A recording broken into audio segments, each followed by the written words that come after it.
I'm happy that I have a strong partnership with the city council. The South Ward councilman has been dealing with these issues from the classroom to the street corner to city government. And I'm very grateful now that he would like to share some of his thoughts and ideas as well. But please, if you have any information about either of these incidents, please help us to bring those responsible for justice. I bring you Councilman Baraka. Good afternoon.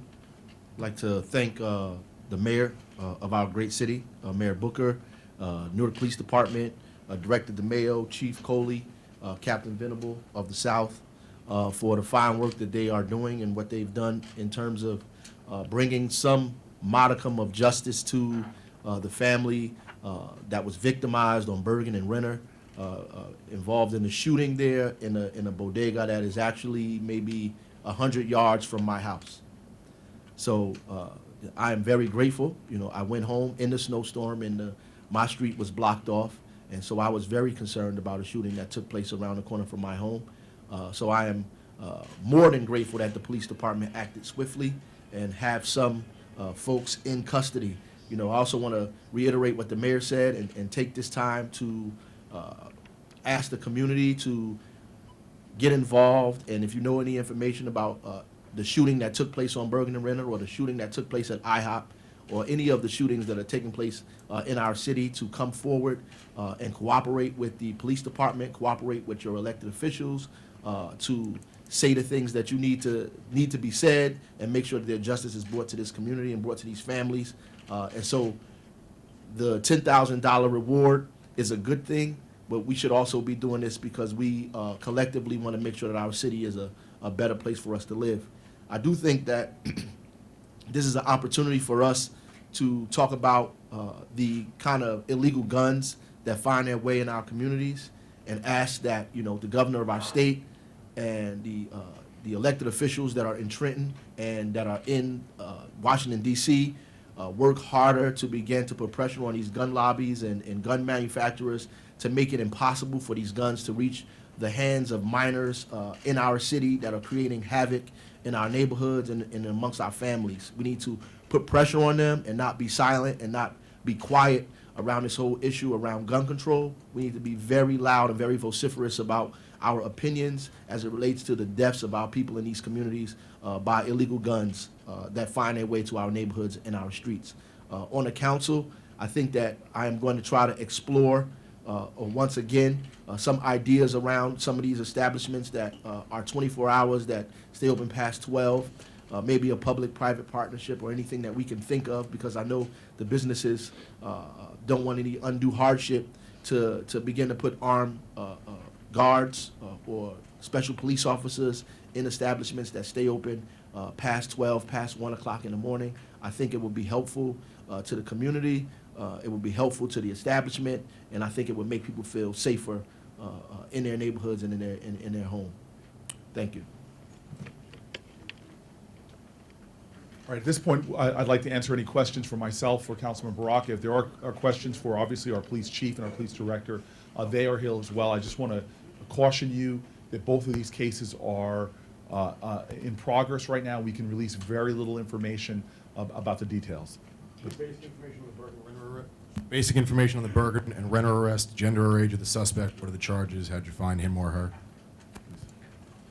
Basically, all we could do at this point, James, is confirm that there are 2 arrests.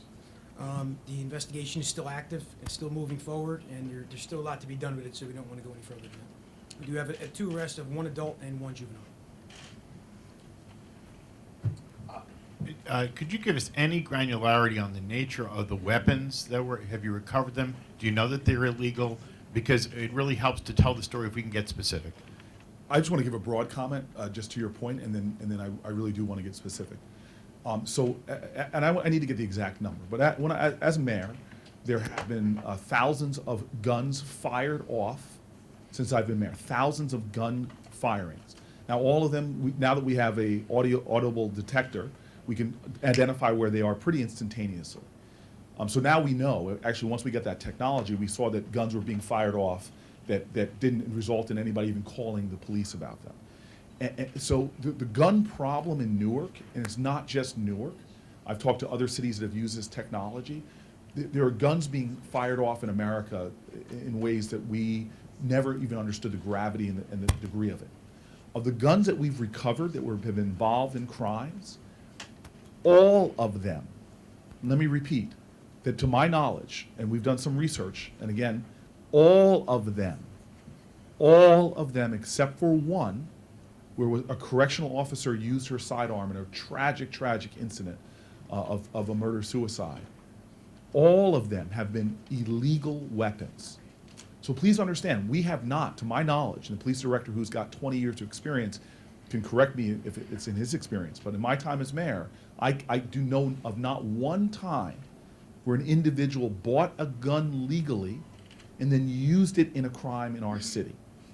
Now that's a very powerful testimony to really what Councilman Baraka, the point that he made, and I hope people understand the point that he made and how important that is. To our knowledge, most of these guns are not coming, first of all, there's no gun retailers in Newark, okay? Most of the guns that are coming, the plurality are coming from outside of the city, outside of the state of New Jersey. Please understand that. So Councilman Baraka, me, we could get everybody out there, but understand when 14-year-olds, I mean, some of these crews that are stealing, and I sat with the mayor of Chicago and the mayor of LA, we were all bemoaning the fact that we've seen a spike in robberies where people are taking iPhones now. When 14-year-olds and 15-year-olds can so easily access these weapons, I know that we have work to do in Newark to get better, but there's something larger, there's a larger problem in the United States of America when a 14-year-old can so easily get a weapon, not made, manufactured, or even coming from the state of New Jersey, but can so easily get their weapon. And the solutions to these problems, to dry up that, to constrict that supply of weapons, where a teenager can get their hands on a gun so easily, this is not radical stuff.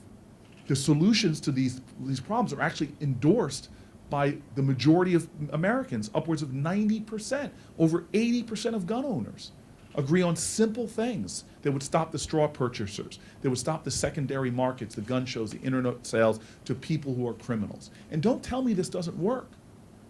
So over 78,000, or at least 78,000 people were stopped with background checks at gun retailers last year. Imagine if we got to those other 40% of weapons that are being sold in the secondary market. So I'm gonna let the police director come up now, but I'm willing to guarantee you that these were handguns, I don't even know, handguns that are illegal and that most likely did not come from New Jersey.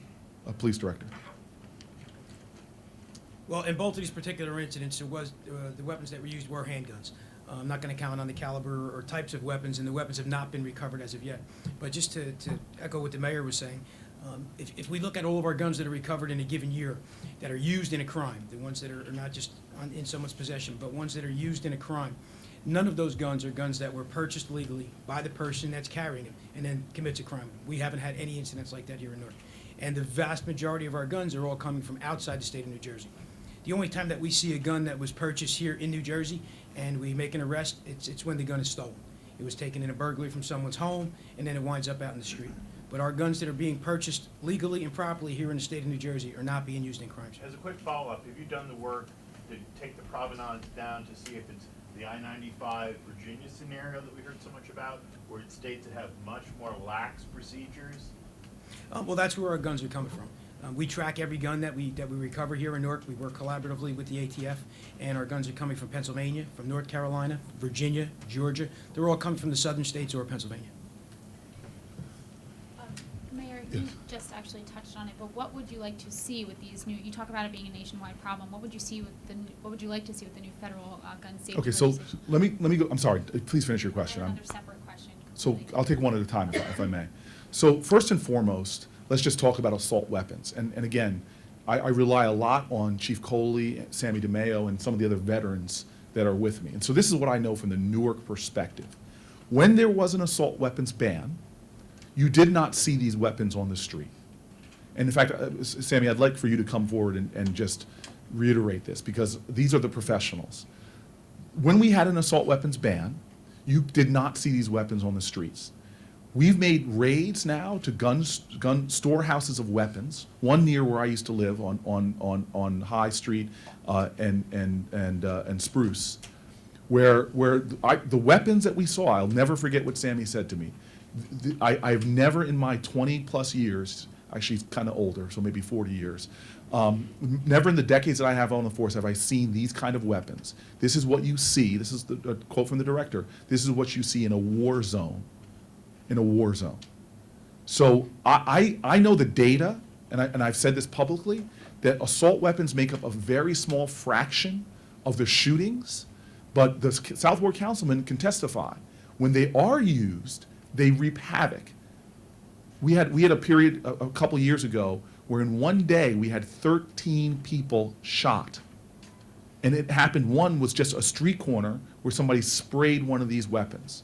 So the first thing I would say, which I understand where things are going in Washington, but people need to understand that assault weapons ban does save lives. Now, it may not be to the extreme, because the majority of my shootings, this is why when it happens, I didn't even know what weapons were used. I could guess that it's a handgun. But keeping these weapons off the streets, you see, and this is again to Councilman Baraka's point, positive things happen is when preparation meets opportunity. That's when positive things happen. Negative things happen when lack of preparation, when we're not taking care of our kids, meets opportunity, where that lack of preparing our kids and they can easily get these weapons.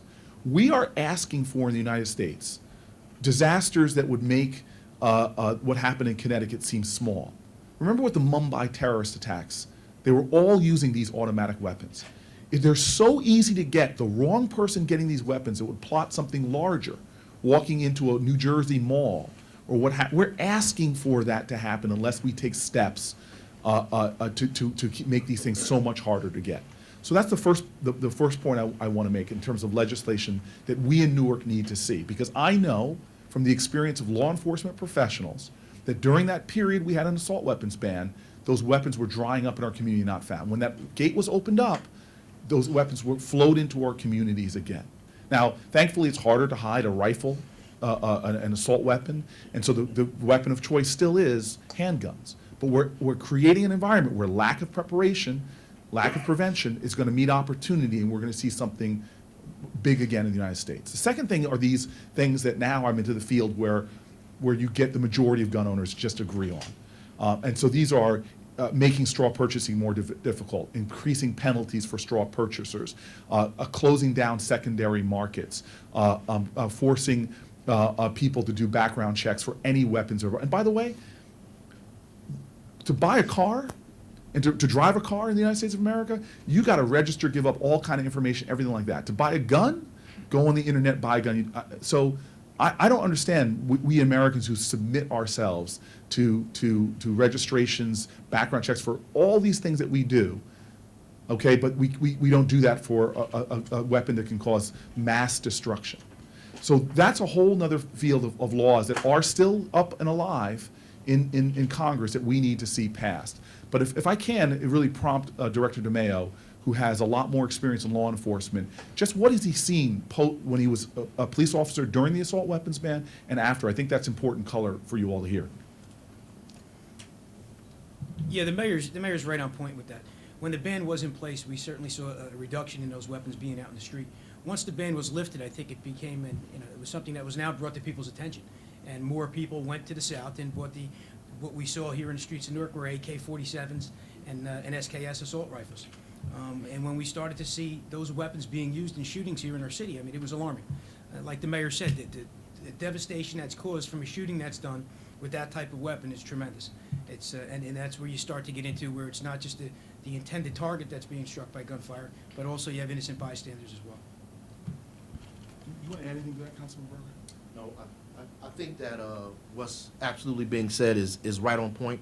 That's why I made the point initially, because not only are these weapons finding their way in our communities, they're finding their way in the hands of minors, people who don't know how to use a weapon anyway, who have access to these assault rifles, the military-style rifles that are being used arbitrarily and wantonly in our neighborhood, that is causing the kind of destruction that we see. And unless we get some help from the state and the federal government on this, we're always going to be having these kinds of press conferences announcing the kind of devastation that we're witnessing on our streets.